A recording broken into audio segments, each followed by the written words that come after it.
What's up guys, my name is Noah, this is the Gun Road Garage.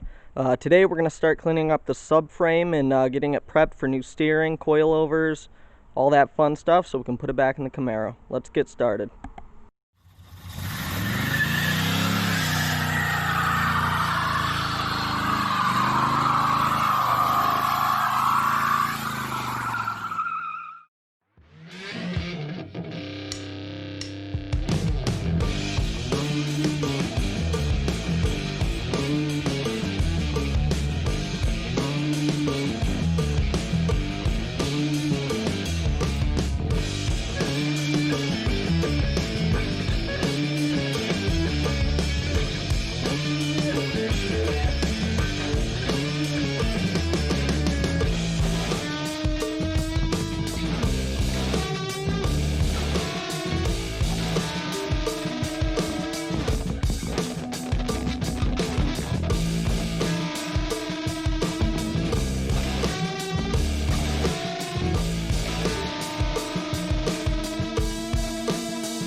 Alright, so I've been debating on what exactly I want to do with these control arms and, spindles and everything. So the whole frame, we got it all stripped now. All of that, I'm just going to go through and wire wheel it all. It's the majority of this is surface rust, so it comes off pretty easily. Like I just briefly did it there. So we'll wire wheel this whole thing as best as we can do. And then we're going to pour 15 it, so decent rust converter, it'll look really nice, then we can get a good paint job on it. That I'm not worried about. As far as the control arms and everything go though, these are a little more difficult to oh, there go all the shims. So as far as all these little crevices in there, it's really difficult to get in there, with a wire wheel or anything. So I've been shooting around a few ideas. Originally I really wanted to do tubular control arms, but they're just not in my price range right now. So I'm going to have to wait on that. New control arms are still expensive. Ooh, big spider right there. So what I ended up doing was I used, just for experiment's sake, some of this Evapo-Rust. And I filled up just a container of it and let one of the control arms soak overnight. And actually had pretty good results. You can see, so this is how it looked before, and that's it now. So really everywhere where it got to where it was actually soaking worked out really well, but you can see there's just spots where I couldn't get it to fully submerge, just with really how much of that Evapo-Rust you actually have to use to get this to go under. It would help if I had a little smaller of a container, but then I won't be able to fit the lower control arms in there. So I did go buy another gallon of the Evapo-Rust, and hopefully we can top off the jug a little more. So I already have 2 in here, so we'll do 1 more, and that'll get us a little higher. But for a lot of the little crevices and stuff, it kind of sucks. We're not going to get it all the way. And then the other thing that I decided to do was I went and just picked up one of these little handheld abrasive blasters. And so it's basically just a mini Sandblaster. And so that I think it'll work really well to get in all those little places that the rust converter misses. And so I think a combination of the two will work out pretty good. This isn't super efficient in terms of how quickly it actually gets rid of rust, or else I'd probably do the whole frame with it, but it's just super messy and it's not really worth it. So I'm going to do a combination of both of these and we'll see where we get with it. But yeah, we're looking pretty good. Alright, so here's a side-by-side comparison between the two. So this was the one with the rust converter that I soaked it in. And then that's with a little bit of sandblasting so far. So it's honestly, they're both working fairly okay. They're just not super quick, which I knew going into that. As far as the sandblasting goes, like I know those little handheld ones aren't, you know, they're not the quickest things, you know, that you can do. And that's fine, because the plan for that is more so just so I can get into those hard to get to areas where you can't get a wire wheel in there. So like this will most likely, I'll sandblast little parts of it. But I might soak this one again, but I'm definitely going to throw this one in and soak that overnight as well. And so we can see how that looks. Where that sandblaster will be a little more useful is on, you know, stuff like this where it's like you can't really get to any of the little spots on that, and it's a little too big to actually soak. So I think it'll work out well for that. Now as far as how I'm actually doing this, it's over here. So this was not working like at all for the media that I have, which I think, you know, it might just be a little too thick for it. I'm not actually even sure what kind it is, but you know, you can see it's a little thicker than sand or anything. So what I ended up doing was, here, let me pop this off real quick. All right, so this is the nozzle for the gun. That threads on. What I ended up doing was I got 2 washers and just drilled them out so that they fit around that. And that way when we thread this on there, it gives us a bit more room in there. If you can see the nozzle in there, it gives it a little more room for that media to get around so it's not clogging up. And once I did that, it started spraying fine. So I don't know, I think it's just the media I got is a little too thick for it, but not too bad. Kind of a little annoying fix. Alright, I want to show you guys how cool this stuff is. So I've had these soaking overnight. This one, this is the other control arm that we sandblasted. So I had it soak the other way, and then I flipped it.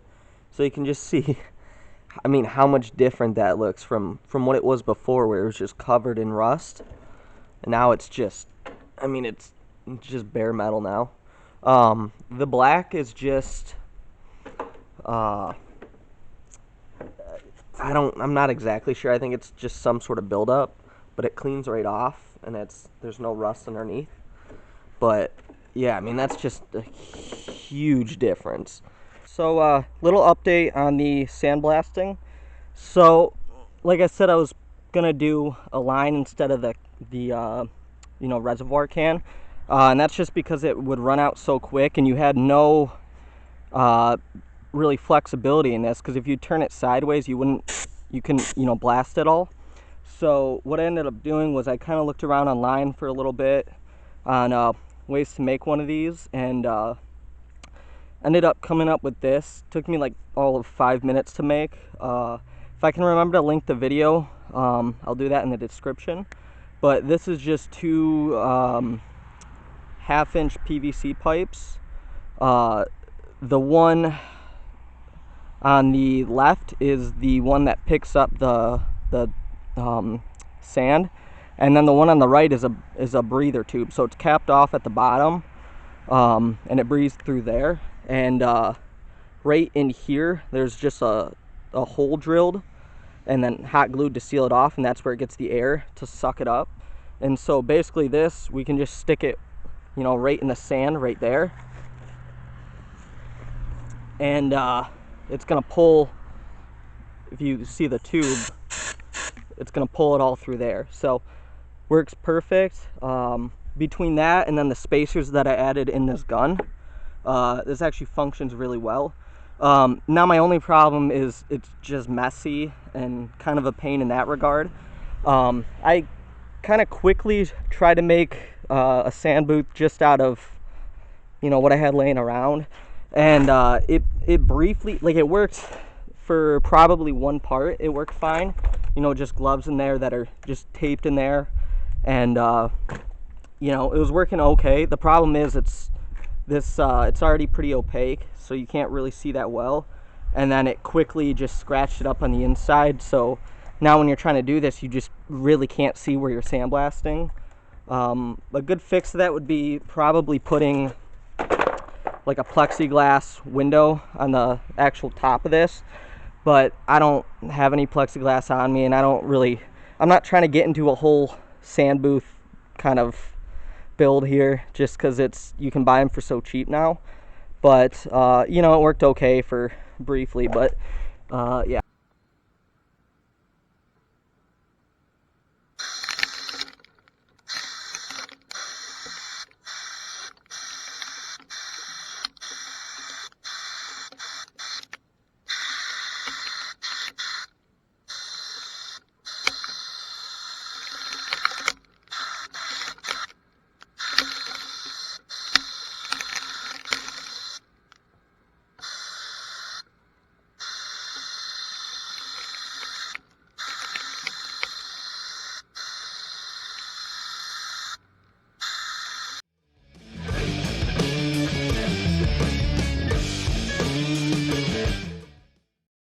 Alright, so I got this turned over and got the bottom side wire wheeled.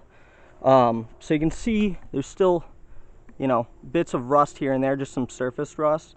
That's fine. We're just trying to get, you know, all the big loose stuff off. See if there's any holes here and there. So really just to clean it up, get it as, you know, good as we can get it. So we're doing this Por 15 rust preventative. And so this will actually convert this rust into a primer, as well as coating the whole thing. So the little bit of surface rust isn't too big of a deal. Should be fine with that. Really just, like I said, wanted to get all the loose stuff. So what I like to do is I like to buy these small 4-ounce cans as opposed to just a bigger can, because once you open the can, you basically got to use it or else it'll harden up. I've heard there's ways to get around that, but you know, for sake of ease, I just buy the 6-pack, and the one little can goes pretty far as it is, so should be good.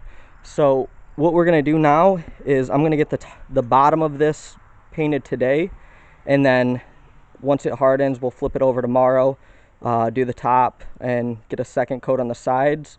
And that should be good for this frame. I have some inner frame coating coming for the inside that you can spray in there with the tube. So we'll be able to coat the inside as well. But yeah, so we're gonna start on that.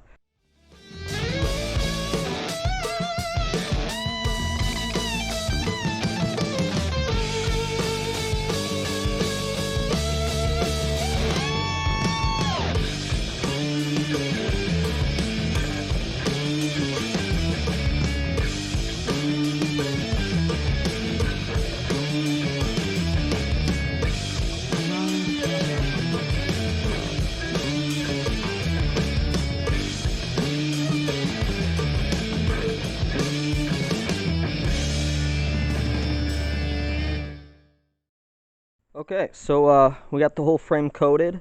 You can see I was spraying this internal frame coating. So this comes with the tube that you can basically just put in the frame, and when you spray it, it sprays out a fan pattern. So that allowed us to really coat the inside of this frame, and kind of make sure we're covered everywhere. You know, it won't rust from the inside now, hopefully. And then I went through and just used some, I just picked this up at Ace Hardware, just some gloss black. It's the rust stop kind. I don't really know if that does anything more than the normal paint does, but yeah, I just did that. I ran a Scotch Brite over the whole thing and shot it with that just to give it that UV protection, and you know, it'll ensure that we're protecting the Por 15 as well, so it, you know, stays doing what it does. And then all these other parts, I just shot it quickly over that too. I didn't get too carried away. I didn't really Scotch Brite these or anything. I just did it just to get the coating on there. These still need a little bit of work. You know, we got to get the ball joints out and the bushings out and clean up some of the edges, so not too big of a deal right now. This sway bar we're not actually using now. I'm looking at the other one, and the one that's on the car is just, it's a lot thicker, so I don't know why that is, but we're gonna go with that one.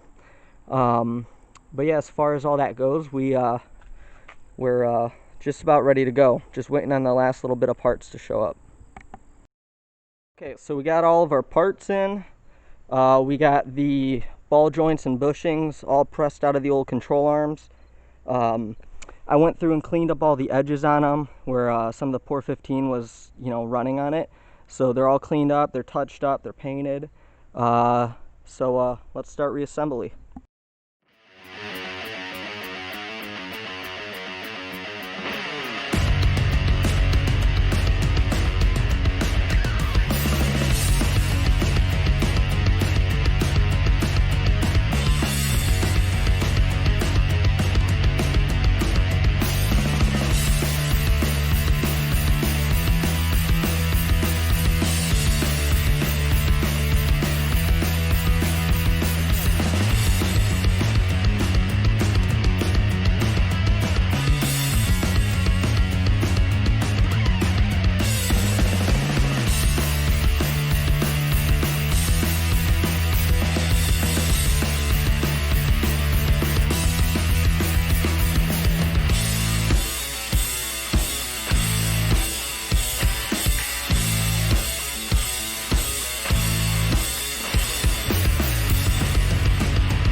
Okay, so you can see it took a little bit of convincing, but we got the coilovers in.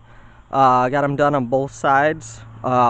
So if you can tell, which I couldn't at the time, but that ball joint is actually upside down. So just the way that this control arm is kind of oriented, I just sort of threw the thing in and it looked like it was right, but it wasn't. So we're gonna have to actually flip that so we can get the spindle on. Not too big of a deal. I have the press still, so we could probably do it pretty quick, but that's just one thing. The other problem we had with these upper control arms is I ordered bushings for 77. I believe this is a 72 and earlier subframe, which I wasn't sure at the time. So this side of the upper was actually a little smaller than the new bushing sleeve that I got. So I ended up making the old sleeves work and just threw the bushings in anyways. So we got it working, but it took a little bit of convincing. But other than that, things are coming together pretty decent here. So let's get that ball joint flipped and we can throw that spindle on.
Alright, so we officially have everything back together finally.